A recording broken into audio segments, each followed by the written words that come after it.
Hi, I'm Leslie Swart, owner of Blue Skye Lending. We've been helping Florida homeowners since 2006 with their financing.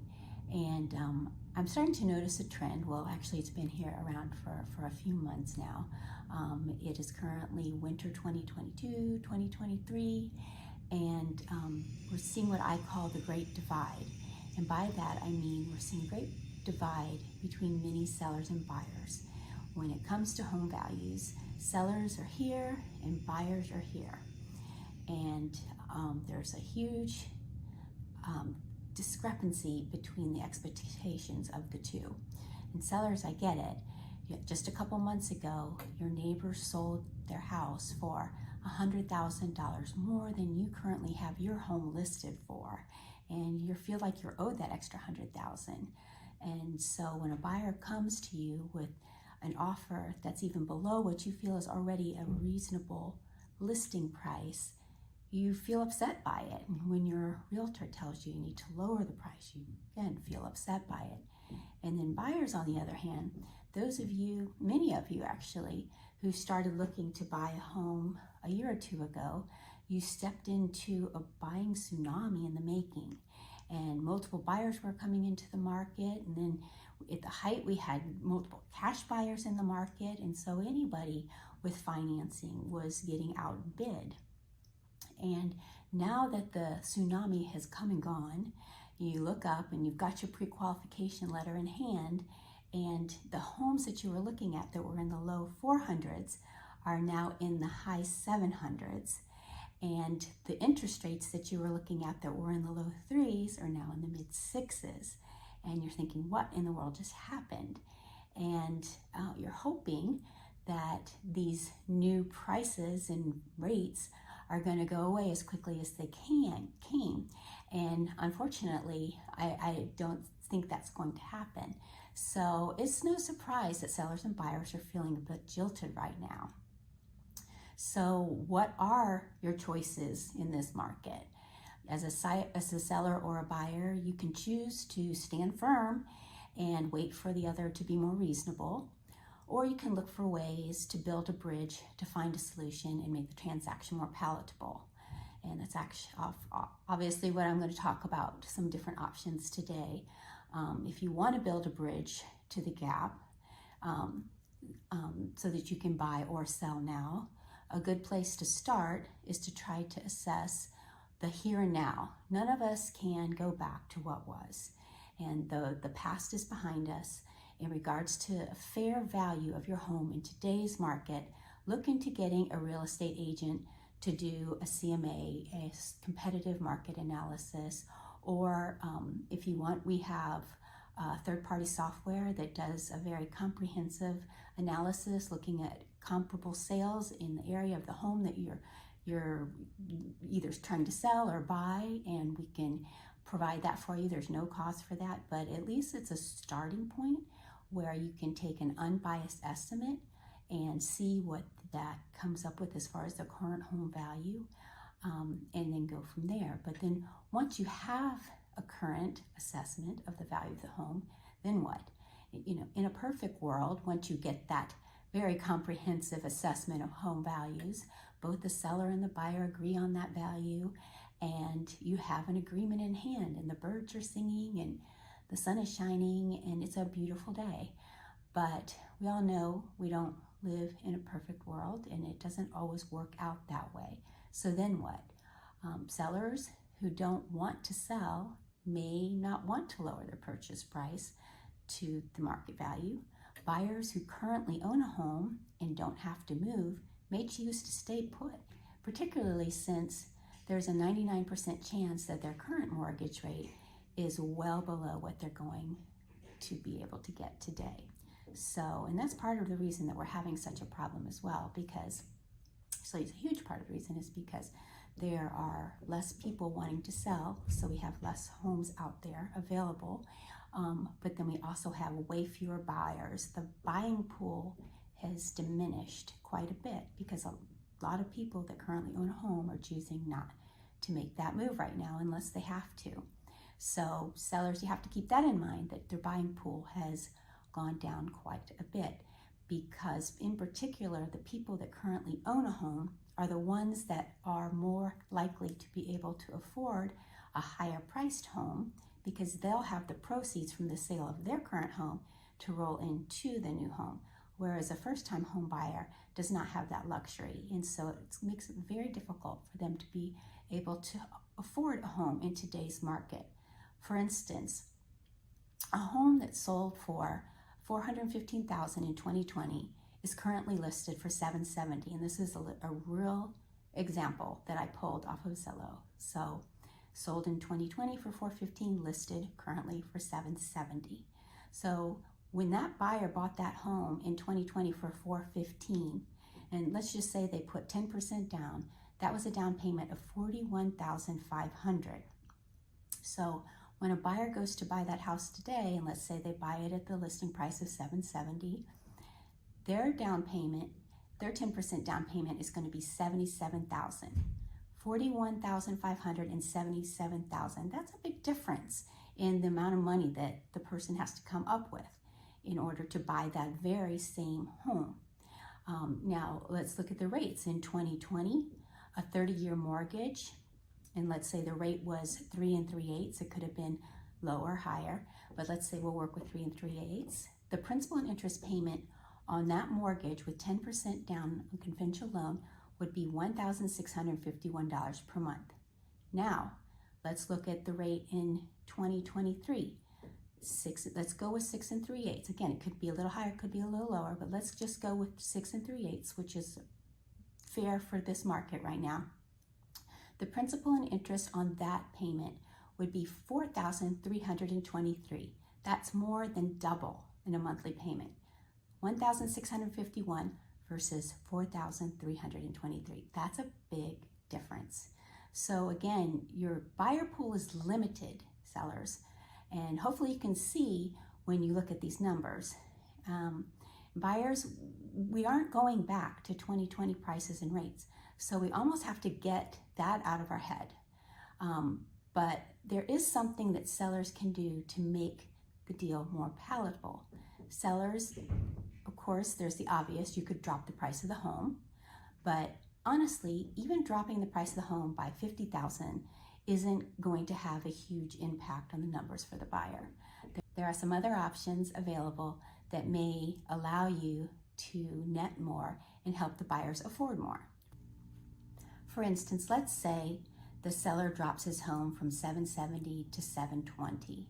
Okay, so you're going to drop the home by $50,000, which is a decent price drop, right? So you do that. Now the buyer only has to come with $72,000 versus if they're putting down 10%, they come with $72,000 for their down payment. So that's a $5,000 difference. I'm going to assume the same interest rate.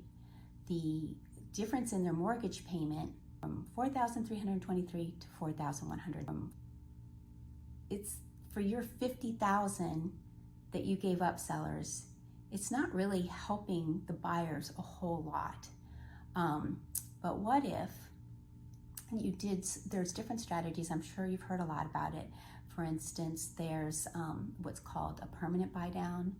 There are temporary buy downs that can either be a 1-1 temporary buy down or a 2-1 or a 3-2-1. There's all these different options. But it's definitely worth considering looking at these because there are ways that you can actually lower your price less, or maybe not even lower your price.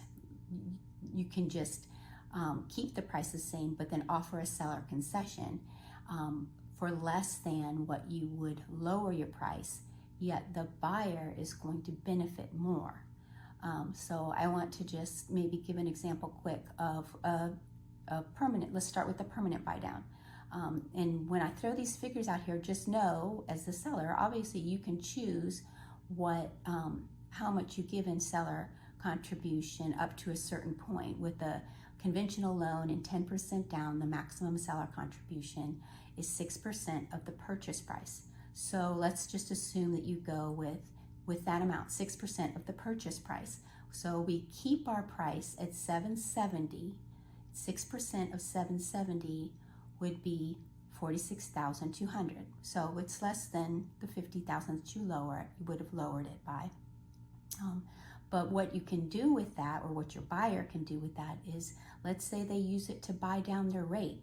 So from 6 3/8, they buy down their rate to 5 1/4, and then the remaining money they use it towards their closing costs and prepaid expenses. Okay, so now we're looking at a purchase price of $770,000. So they're still got to put down $77,000. They've got an interest rate of 5 1/4.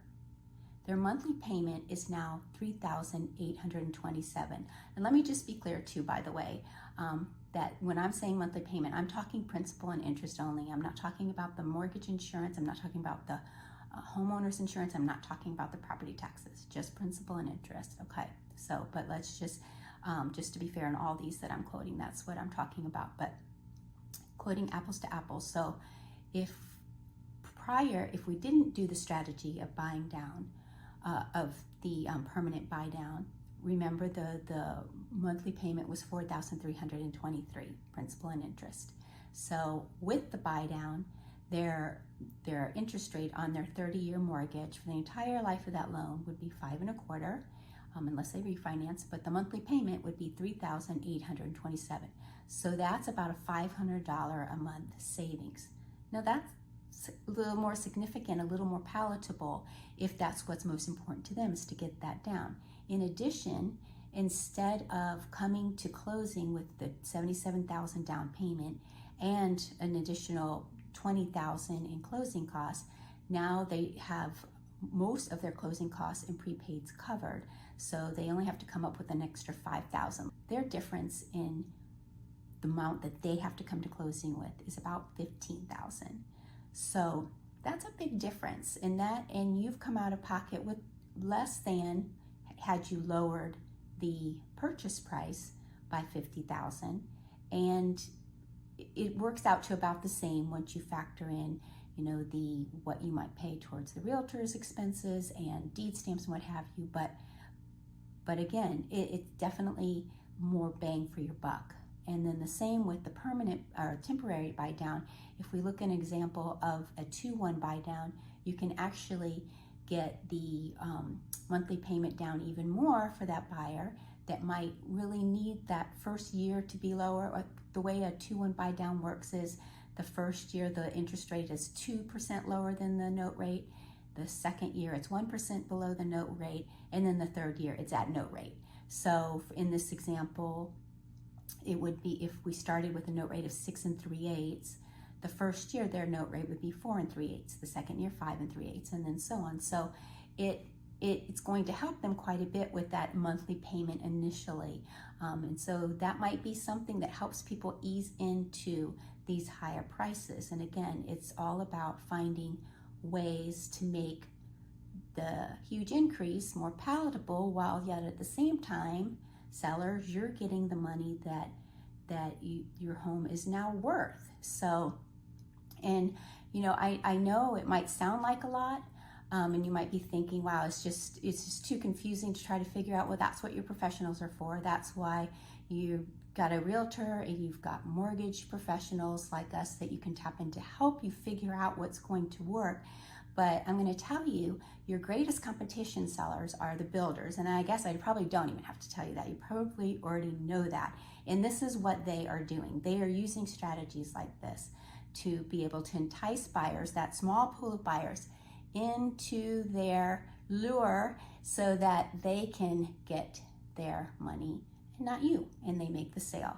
So, and I'm sure you've seen them advertise where they pop up that they're giving, $20,000 incentive towards closing costs, or they're offering a lower interest rate. All those things you can do too with your listing. So again, it's just a matter of getting with your realtor, getting with a trusted mortgage professional, and figuring out what's going to be best.